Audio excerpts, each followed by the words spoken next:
Guys, we have a UFC fight night that we can actually look forward to, headlined by two of the UFC's up-and-coming welterweights. This should surely be a banger. Let's get straight into it.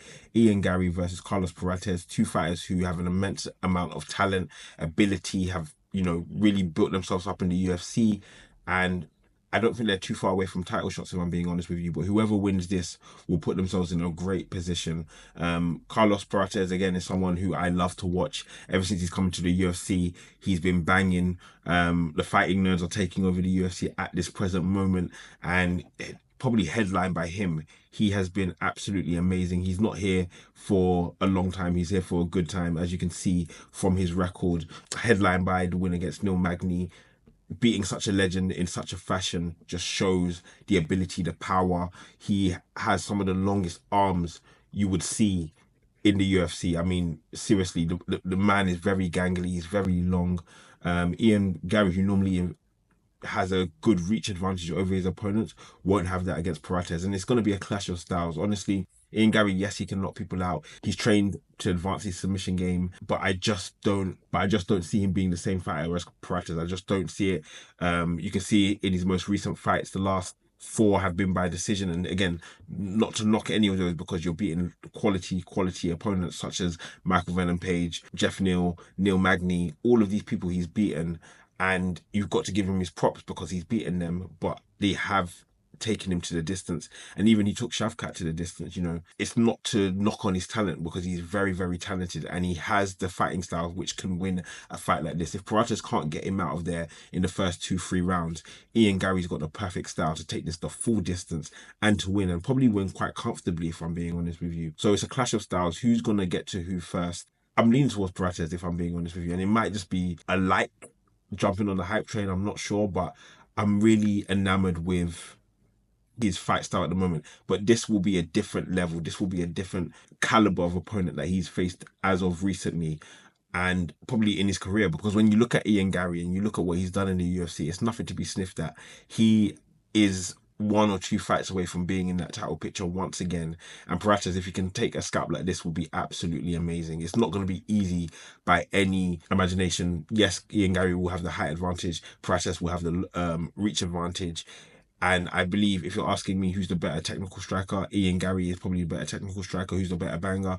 Prates. Who's better on the ground? From what I've seen, I have not seen Prates on the ground. Ian Garry, we saw flashes of it against Shavkat. But again, I think it's going to be mainly fought on the feet, and I'm leaning towards Prates because I really want to see a knockout, if I'm being honest with you. On to the next fight, Anthony Smith versus Ming Yang. This will be his final fight, I believe, his retirement fight, where we see the last of Anthony Smith. It's been a very eventful career, to say the least, but he has been on a very difficult path as of recent. If we look at his recent record, I think he's got 1 win in his last 4. Yeah, 2 wins in his last 5. The loss to Dominic Reyes and the loss to Roman Dolidze could not have helped. The win against Petrinho was one where we were thinking, okay, he might be back, be an up-and-coming hype train, but it wasn't to be. And I think this is probably the right point for him to end his career. Highlight would obviously be the fight against John Jones, and he had an opportunity to win the title. He played the moral high ground, and you can't blame him for that. But it will be an end to his career, and he is going up against Ming Yang. I believe I watched him in his last fight, if I'm not mistaken. He is on a very good streak himself, 2 wins in his first 2 UFC fights. If I was to put money on it, which I probably will, I'm going to go with Ming Yang to win. Anthony Smith definitely has the fight, the hunger, the experience, but I'm going with the younger man. I'm going with a man that, from what I've seen, can cause Anthony Smith a lot of problems. But Anthony Smith, again, is a well-rounded MMA fighter with bags of experience, so he's not going to go down easy. We know he can take a ton of punishment, and I'll probably say it'll probably be a 3-round decision, but we shall see. But I'm going with Ming Yang there. Next up, we've got Giga Chikadze versus David Onama. Giga, who we know is an excellent striker, very proficient, came with a lot of hype to the division, if I'm being honest with you, and started very, very well. Over time, that has diminished, and he's now working his way back. Onama himself has been in the UFC for a long time and has established himself as one of the more exciting fighters who are up and coming in the featherweight division. So if we just look into how both fighters have been performing recently, again, Giga hasn't fought in a little while, nearly a year if we're being honest with you. His last fight was against Arnold Allen, which he lost by unanimous decision. And the other fight that really rings, very, very true for me, one, the Edson Barbosa fight where he was absolutely amazing. Other fight was the Calvin Kattar fight where he got absolutely demolished. It was an absolute beat down, and it's going to be interesting to see what Giga we get. I think he's proven himself against a certain level within the MMA. But when he gets to that elite or pre-elite, I think he has a struggle. And again, listen, losing to Calvin Kattar and Arnold Allen is no mean feat. You're looking at, top 5 players within that division. But Onama isn't that. He has the potential to establish himself. If we look at his last couple of fights, again, he hasn't fought anybody to the level of a Giga Chikadze, and he's looking to again get his biggest scalp in the UFC. So how will he do it? Will he be able to establish himself against a Giga, someone who has such a proficient striking game, someone who's very aggressive when he knows he's the better fighter? It's going to be very, very interesting. I'm leaning. It's very difficult, this one. I'm kind of leaning towards the experience of Giga Chikadze, but Onama's a dog. Like, he doesn't just give up. He is a fighter. And I think I'm going to go with Onama. I'm going to go with the underdog. I'm going to go with Onama. I think he is hungry enough to probably disrupt Giga more than he will probably realize.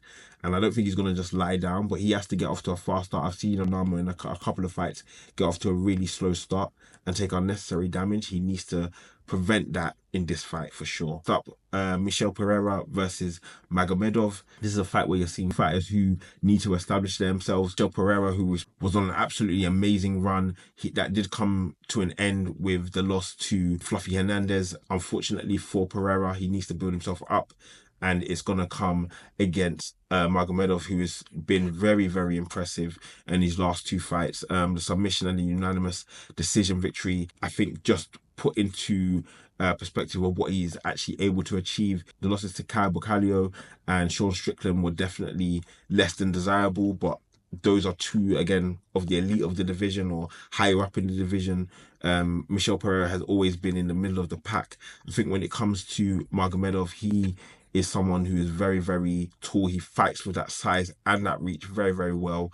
The issue will be, how will he deal with the unpredictability of a Pereira who is very, very wild and will be looking to try a number of different things to get the advantage. I think if I was to lean into someone, I think I'll go with Magomedov, if I'm being honest with you, but it's going to be a very, very drawn out fight, very competitive. I could see it going all 3 rounds, but that's who I'm leaning towards in this fight. Next up, Randy Brown versus Dolby. Randy Brown in his last fight, if I remember correctly, lost to Brian Battle. Yes, he lost to Brian Battle by decision. I actually think he won that fight, if I'm being honest with you. I think Battle got away with it. But again, this is the fight game, and if you leave it to the discretion of the judges, this can happen. Randy Brown is always a good fighter to watch, to be honest with you. He's game, always active. Nicholas Dolby, again, is another always game fighter, always ready to throw down, and has been very, very impressive. Hasn't fought a lot, obviously 1 fight in the last year, a number of fights in 2023. But again, when you know he's going to be fighting, I think this fight against Randy Brown is will actually be very, very exciting. Nicholas Dolby won't be afraid to take it down to the ground either. Randy will probably want to keep it striking more than Dolby will. However, if I was leaning towards a fight on this, I think I'm going to go with Randy Brown. I think his striking, his size, his reach can really cause an advantage, but he's going up against a really, really game fighter in Dolby, and he will need to make sure he's on the top of his game. Finally, on the main card, Aliskerov versus Muniz. This will be in the middleweight division. Andre Muniz, I always enjoy watching. A couple of fights in the past which were absolutely crazy. I think he had a period of time, yes, he had a period of time where he was just submitting everybody. Eric Anders, Jacare Souza, and he looked like he was, progressing himself to potentially become one of the biggest players in the division.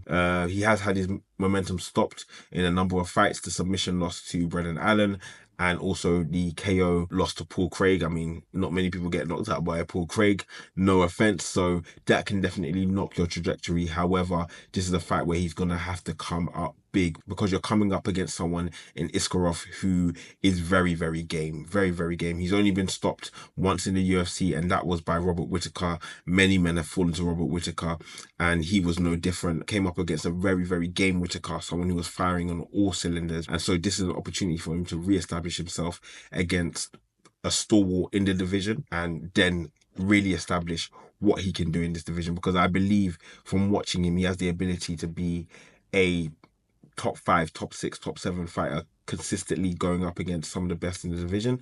However, he needs to reprove that, and this is the fight to do it. If I was going with somebody, it would be Aliskerov. I think he's gonna edge it with his consistency, with his ability on the feet. He won't just be looking to take Muniz down, even though he can hold himself on the ground. I think he's just gonna be the more well-rounded fighter, the younger fighter, the fighter who has a lot more to gain, I believe, by winning this fight. So that's the main card. I'm not going to talk about anything crazy on the prelims.